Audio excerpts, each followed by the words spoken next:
Hello my fellow sharers, I am currently leading the nation of Sunda over in Indonesia, a small kingdom next to the declining empire of Majapahit. Now today I'm going to show you guys a unique formable that only Sunda can form through their mission tree.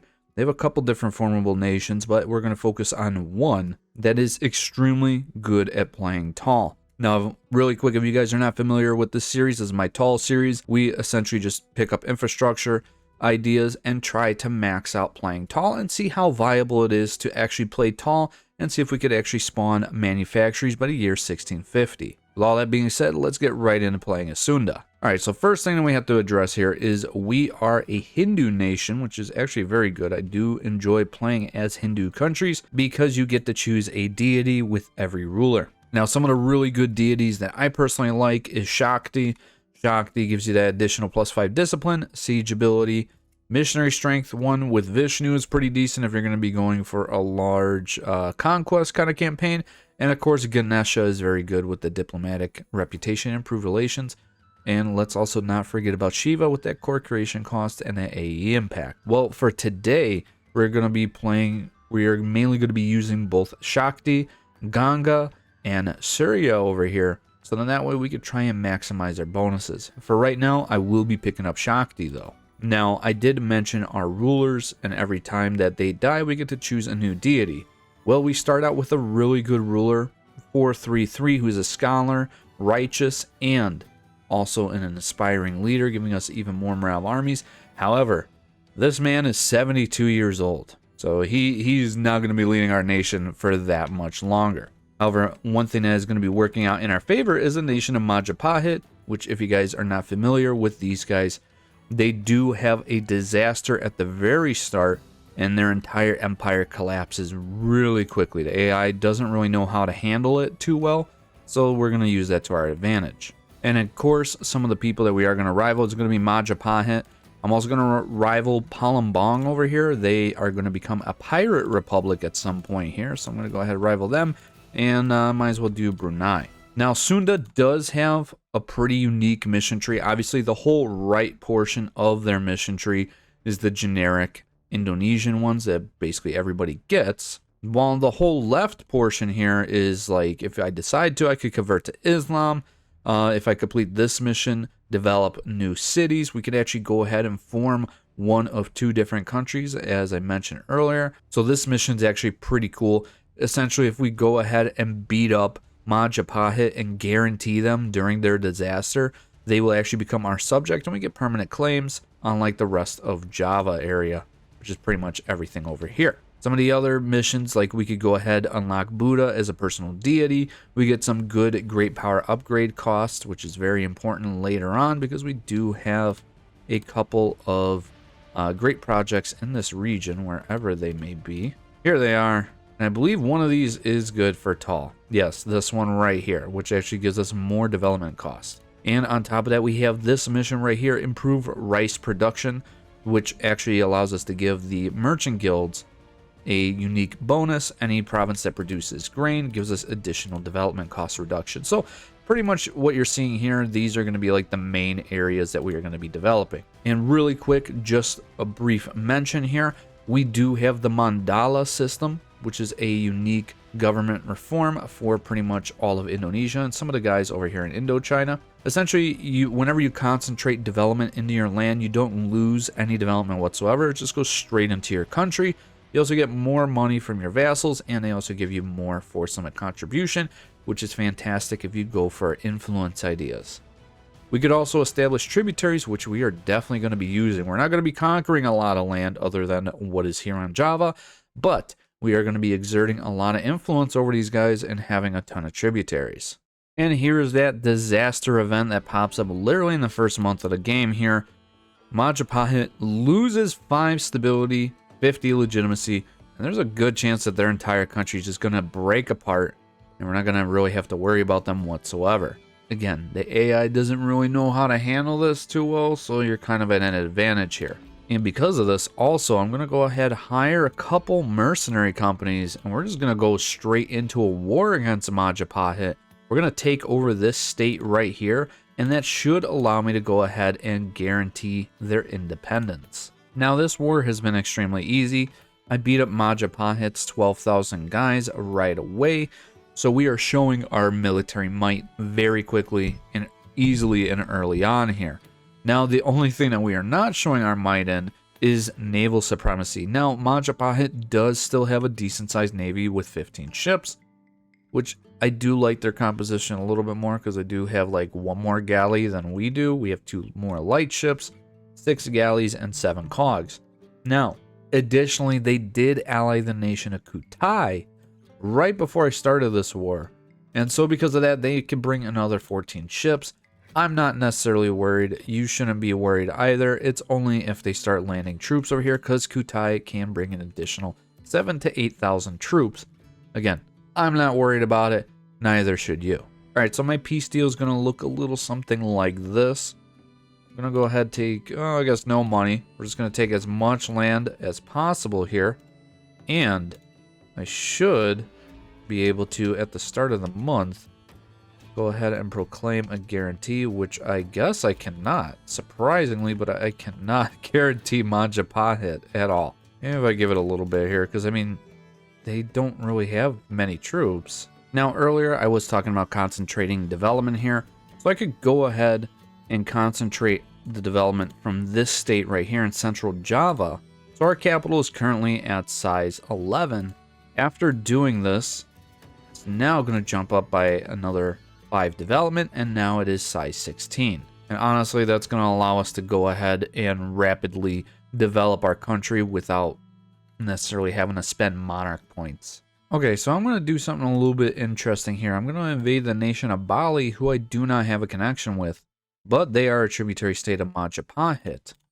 So this is going to plunge me back into another war with Majapahit. I'm going to ask for mill access from this guy. Stack wipe Bali's army. Now, originally I was planning of just vassalizing Majapahit. I'm just going to full annex these guys, to be honest with you. And that's because of the amount of land that I took in that previous war allowed me to bring them all the way down to 48% war score. Now, if I separate piece out Majapahit, I will be able to full annex them. That does give me quite a bit of AE. Again, that's fine. Nobody can really reach me. I'm pretty much isolating myself over here in Java until my aggressive expansion goes down and until we get pretty strong ourselves. But full annexing Majapahit will actually give me, well, at this point, just one tributary state. Nobody really wants to be their tributary state anymore. It's not even worth it. So while I was in that war against Bali and Majapahit, I did deck on this guy right here so I could go ahead and connect my borders. But because I full annexed Majapahit, I can now complete this mission right here, Legacy of Bubat, which does give me permanent claims on East Java, Central Java, and Surabaya, which pretty much is everything that we just conquered here without needing those claims whatsoever. I could also be the first nation over here to pick up Miltech 4. This guy that I invaded is allied to Sambas over here. Now there's a good chance if I just simply occupy these guys, I could probably make them into a tributary state, which would be great. Yeah, again, it does give us quite a bit of AE, but we could start farming them for some monarch points over here. Alright, with Java completely ours, we could complete the mission Rule Java, which gives us rulers of Java till the end of the game and a free administrative policy +1. Pretty decent. Now, I need 2 more provinces in my country to go ahead and become Sunni, apparently, and I could complete this mission, Consider Islam. Then all of a sudden we could actually complete this mission, which is the one I really want to get to. What I'm going to do is, obviously I have to deal with some rebels like Majapahit separatists here, but I have to try and start converting these provinces here. So I'm going to go ahead and lower that missionary strength all the way down, and hopefully we could get one of these rebel factions to be Sunni zealots. Now, I think it is very important to mention, obviously I am going to go ahead and state up all this stuff, but I'm also going to go ahead and actually lower the autonomy in all of these provinces. And that way we could actually make a little bit more money, get a little bit more of a force limit. And this way it just kind of pushes us a little bit more to be even stronger. I mean, look at that. We could have almost 20,000 troops right now. And in terms of an economy, we are making roughly 10 ducats a month. I know, so much money. Now, what I went ahead and did is send a missionary to Madara over here, lowered the missionary maintenance all the way down, so I could go ahead and try and spawn Sunni zealots. Now, the only issue with this is a lot of boats pass through here, so they're going to occupy this one province, but I need them to get to the mainland, so this may be a problem. It may or may not be a problem. All depends on the boats. And luckily they got over here. Here we go. Got them over here to beat up my tributary state of Samba's army over here. And hopefully nobody's looking at Samba's, looking at you, Brunei, and thinking that they can invade them. Okay, with those 4 provinces now being Sunni, Demak, Surabaya, Madara, and Blambagan, we could go ahead and complete the mission Consider Islam the Sunni faith happens. Now, I have been thinking about this, and in one way, it actually might be better to become Sunni because there is the religious school that does give you additional development costs. Obviously, Hindu is also a good option because of all the deities, but I'm thinking for this particular run, Sunni will be the better option. So I'm thinking, yeah, we will embrace the Sunni faith. All Muslim countries like us all of a sudden. And let's see, we could become admin tech guy, AE guy, dev cost guy, or merchant. So of course we're going to go ahead, choose the Maliki scholar so we get that additional development cost. But we still have these guys. So I'm going to use them to actually march across my land and just convert the provinces for free. Tier 2 government reform time. You know, honestly, both of these strengthen noble privileges and curtail noble privileges, very good. I don't think there's really any that give us additional development costs here. Yeah, none of these do. So I'm just going to go, we're going to go with curtail noble privileges just to get a little bit more money from our provinces. So looks like I was trying too much to be big brain, and my Sunni zealots are not converting any provinces now that I've become Sunni. So instead, they're just very close to enforcing demands that are just going to be horrible for me for like the next 10 years. So yeah, we're just gonna get rid of these guys right now. I'm just gonna go ahead, hire an additional infantry guy just to go around unsiege stuff. I'm gonna beat up the army, and we're just gonna have to convert the provinces the old-fashioned way. All right, so for me to actually go ahead and develop new cities and form the nation that we want, I need to make sure that these 3 provinces, Cirebon, Kalapa, and Banten, are all Sunni, which none of them are right now. I also have to make sure that they are all 20 development each, and then we could go ahead and complete that mission. So what I'm going to have to do here is I'm actually going to take away this privilege, religious diplomats, from my ulema here, and I'm going to do religious culture. This way I could go ahead and convert all the things in my culture group a lot faster. So I'm going to go ahead, summon the diet here, and I guess we'll choose this. And for my dhimmi, I really don't care about my dhimmi, so I never give them any privileges. If that's what you guys are wondering here, I literally never give them anything. Now, what I'm going to go ahead and do is I took out my merchant guild loans, so now I have 500-something ducats. I also have development of temples inactive for my ulema, so if we have a temple in a province, it's going to make it cheaper to develop that province. So I'm going to do that in the 3 that I need in Banten, Kalapa here after that is done being converted, and Cirebon. And this way I could easily develop all 3 of those provinces without having to spend as many monarch points. Now, before I go ahead and pick up an idea group because I reached Admin Tech 5, I think it's important to mention Sudanese ideas and how they're actually very good. You get manpower recovery speed, tolerance of heretics, and a whopping plus 20% morale of armies once you complete their ideas.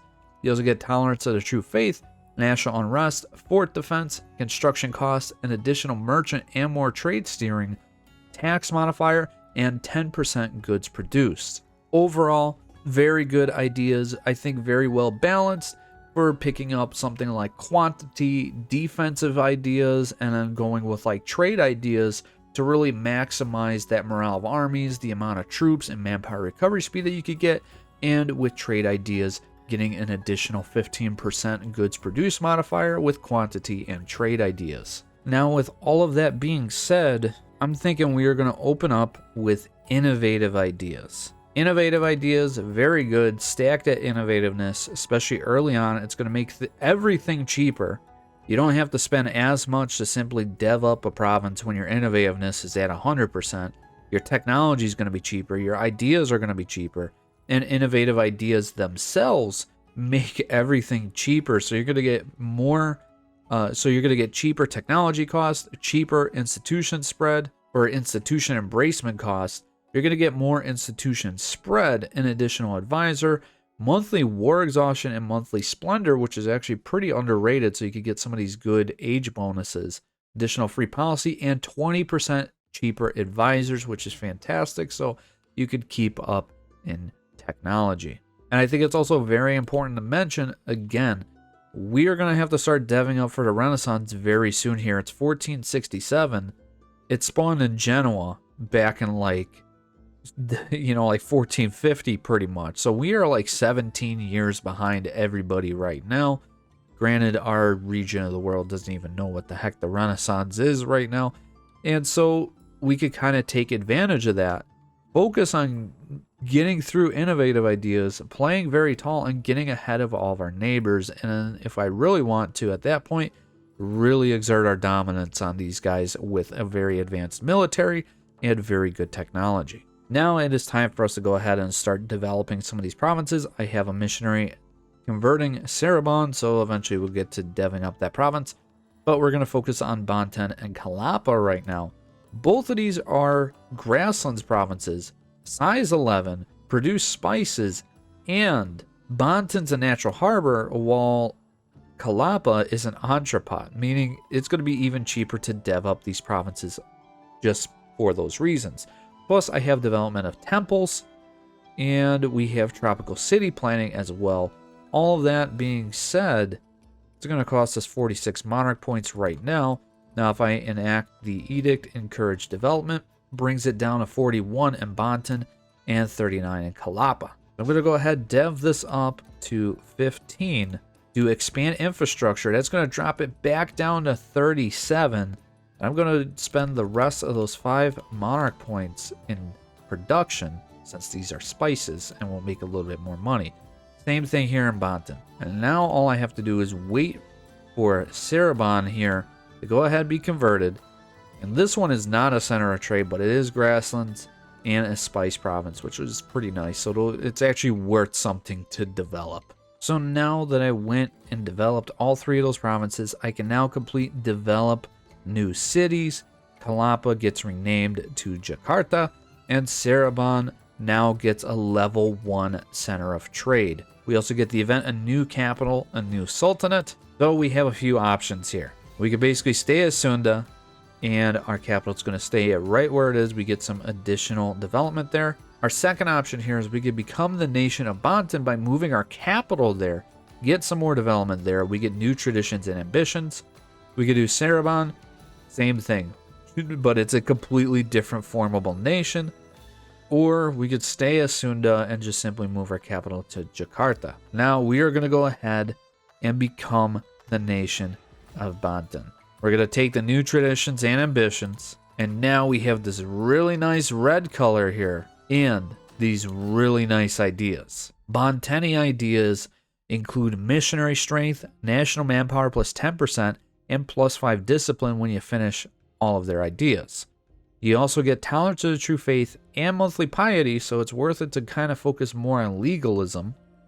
Goods produced plus 20% as opposed to Sunda's 10%. Trade efficiency plus 10%.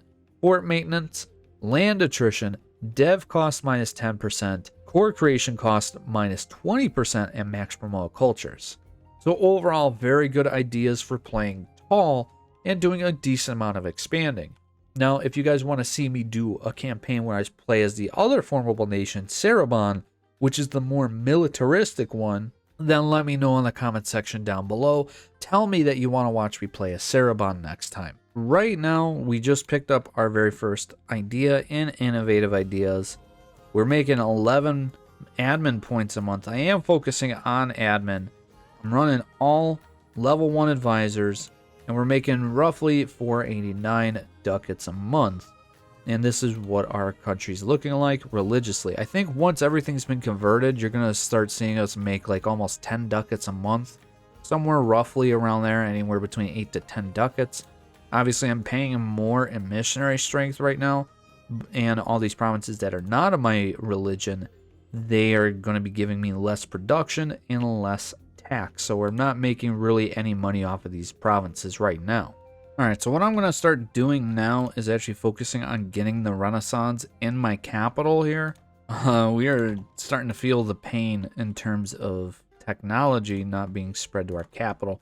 I could also actually do it in the province of Jakarta, which is actually a little bit cheaper to dev up right now. So I may end up, you know what, we're actually just going to go ahead and do it here. It is just straight up cheaper to dev up Jakarta. And then this way I'm not wasting as many monarch points. For my tier 3 government reform, normally I like expanded royal court.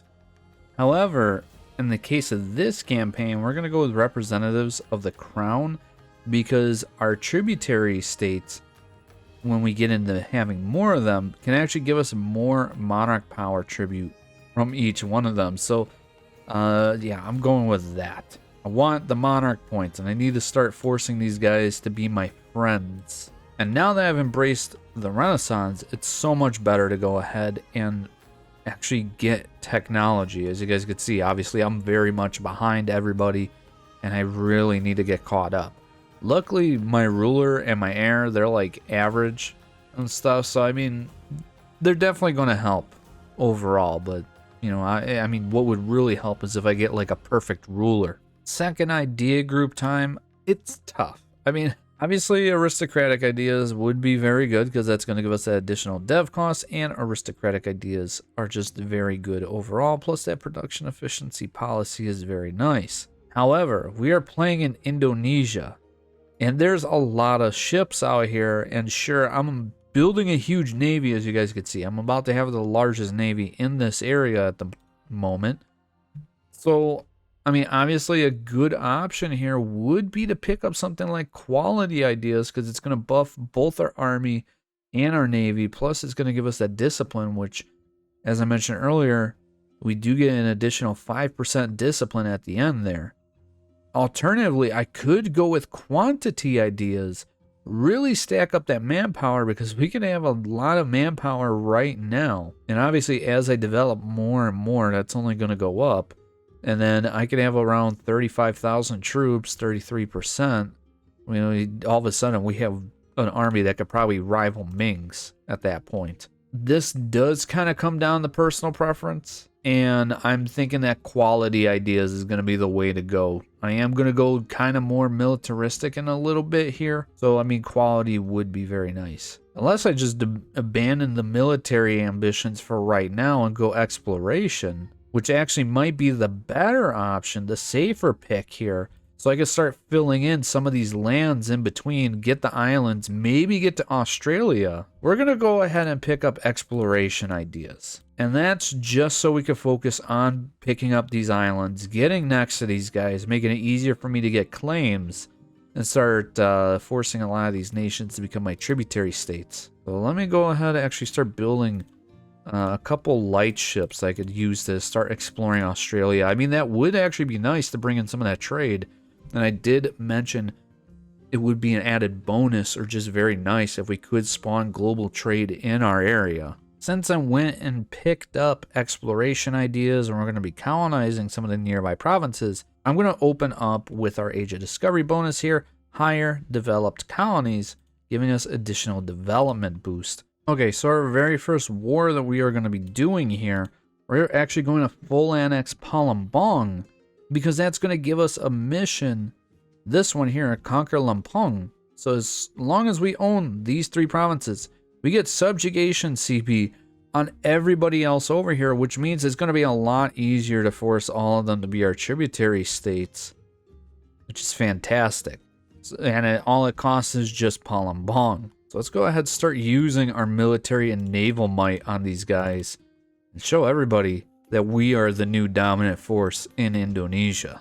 Alright, so this war, Baris, we're going to make him into a tributary.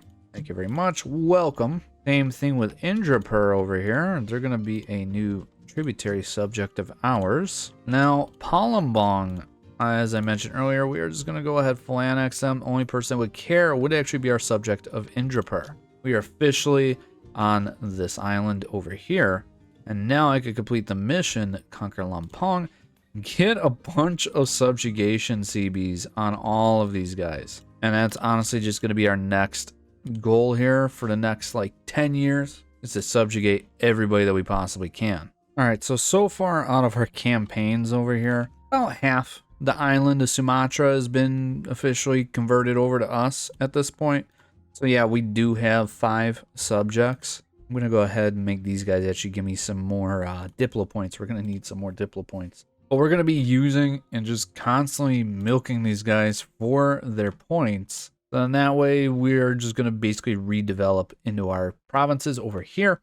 And yeah, we should be the tallest nation by the end of the game here. I feel like we should be one of the most developed countries in the whole world. For my tier 4 government reform, I mean, honestly, I like all of these pretty much. I like strengthen the ulema because that missionary strength, curtail clerical privileges because that cheaper admin tech, expand temple rights because it's going to give us even more tax, maintain balance of power for the additional diplomats, nice, and even taking innovativeness allows us to separate the clergy from the state, which actually gives us even more innovativeness gain, but it disables both our clergy estates and, if we were Hindu, Brahmin. I'm going to go with maintain balance of power just because we did accrue a lot of AE, and again, we do have quite a few subjects now, so it would make sense to have more diplomats to kind of manage everything. A nice little thing that I could do since I have exploration ideas is just simply colonize directly next to somebody,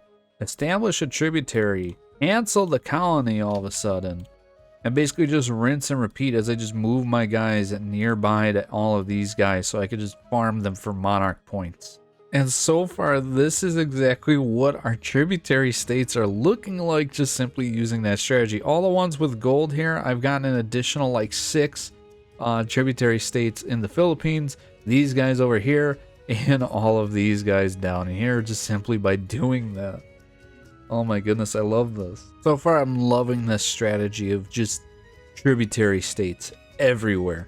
And they're all just contributing to my Diplotech right now. I was able to get caught up in Diplotech, and I'm going to be able to start deving out for colonialism very soon.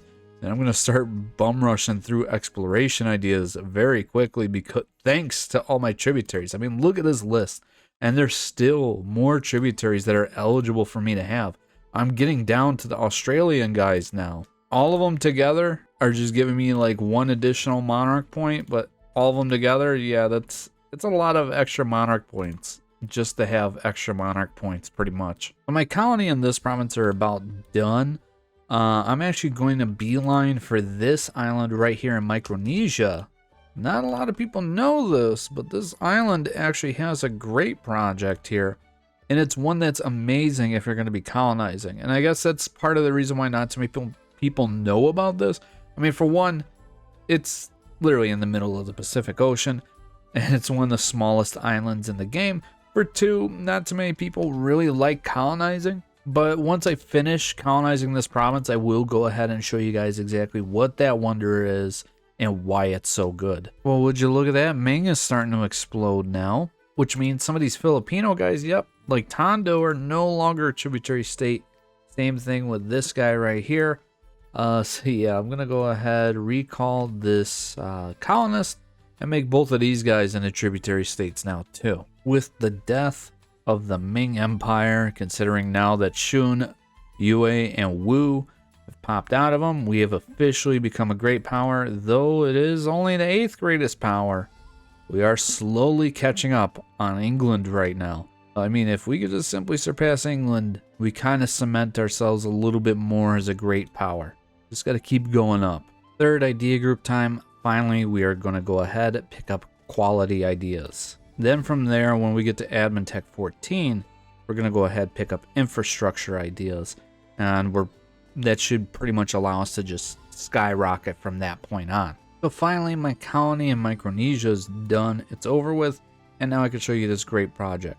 Non-Madol gives you an additional plus 10 global settlers as soon as you complete the colonizing this province. Then, when you max out this monument all the way to tier 3, you get an additional plus 25 global settlers, additional settler chance, and yearly naval tradition. It's not like the most amazing monument in the entire game, but if you're just going for pure colonization, if you're somebody like Portugal and you're trying to do a very chill run where you just simply colonize, this is the monument for you. Oh man, this is such a good event. Prospering times. Finally, I could see Europe, and honestly, I could see very clearly why both Spain and the Ottomans are number 1. Austria is having a pretty decent game. They even have Hungary under their thumb as well too. That's why they're the 4th greatest power. This is actually looking like a pretty historical game of EU4, I feel like. Obviously Muscovy this time would probably be Russia. Don't quote me on that. Poland's doing pretty good. They're pretty much, they're up there. 5th greatest power in the world. Pretty accurate. Austria, of course, owning this stuff over here. Pretty good. Spain. Surprised that they don't have Portugal at this time. England, other than this province right here, Sussex, is looking very English. And even the Ottomans are going for those relatively historical borders. Obviously, some of this stuff's a little bit further out than where it actually was. And even Sweden is looking pretty historical as well, too. And then this is what the northern part of Asia is looking like. So India, Bengal, dominant power right now.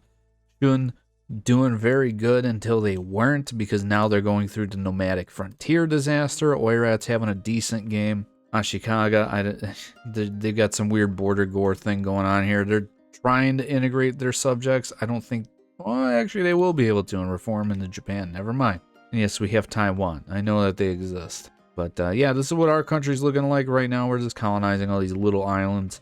Basically just sitting here, deving up our provinces as much as we can. And that's why we are currently at 455 total development. Sustaining 3 colonies right now. If I didn't have those 3 colonies, I'd be making 30 ducats right now. But I'm making 15 instead, which is still pretty good.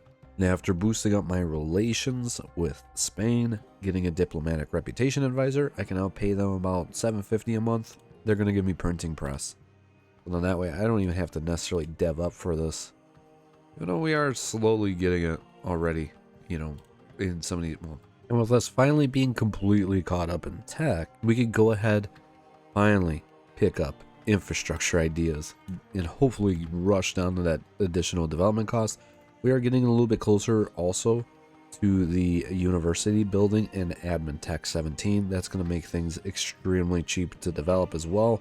And also the development cost modifier at Admin Tech 17 is also going to make things even cheaper to go ahead and develop. So all of a sudden, roughly around that time, we're going to hit a huge power spike in terms of development. Right now, based on all of our development and stuff, like me boosting up production in a lot of these provinces, and the fact that the spice trade has happened, a lot of these buildings are going to be giving us a lot of money and stuff. A whole ducat, almost 2 ducats just right off the bat. That's also going to help us boost up the value of our trade node, which is currently at 28 ducats. Yes, I know I'm currently not the leader of my, well, I am the leader of my trade node. Just, obviously I should have somewhere around 80%. I'm working on it. We're trying to boost up, building up more naval stuff. I'm going to begin upgrading some of these centers of trade as well too. I'll go ahead and actually do that right now in Damak.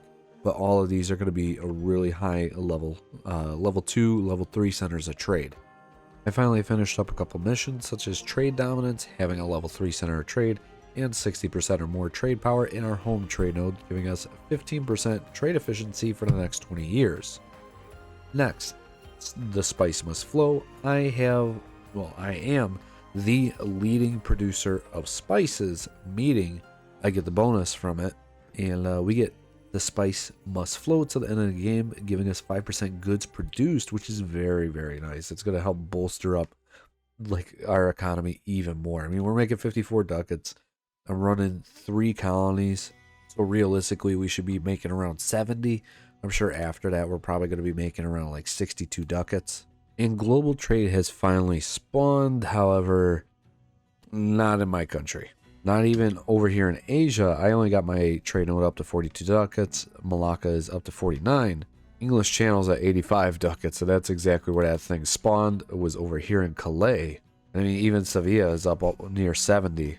Right now, with all the development modifiers that I have in my country, and the addition of a university, our capital, which is a size 31 province that is in the grasslands, only costs us 18 monarch points to actually develop. I mean, it makes it really easy all of a sudden to just dev up and dev and dev. Some of our larger provinces like Jakarta is 63 monarch points. I am building a university there, so it's going to be probably a little bit closer to this. I don't think it'll be much closer though. Namak, which is a level 3 world port. It's also a cotton province, which does give us an additional minus 10% local dev cost. Grasslands, it is only 34 monarch points to dev up here.